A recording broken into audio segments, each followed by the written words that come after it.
ఉగాది రోజు ఉదయాన్నే లేచి కాలకృతాలు తీసుకుని స్నానం చేసి తలస్నానం చేసి నిత్యపూజలు పూర్తి చేసుకోవాలి. నిత్యపూజలో కొత్త వస్తువులను ఆభరణాలను పెట్టి పూజించాలి.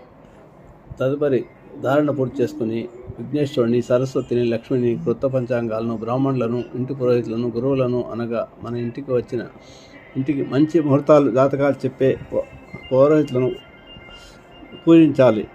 షడ్రుచులతో చేదు, పులుపు, తీపి, వగరు, కారం, ఉప్పు ఉగాది పచ్చడిని తయారు చేసుకొని ప్రసాదంగా నివేదించి తీసుకోవాలి.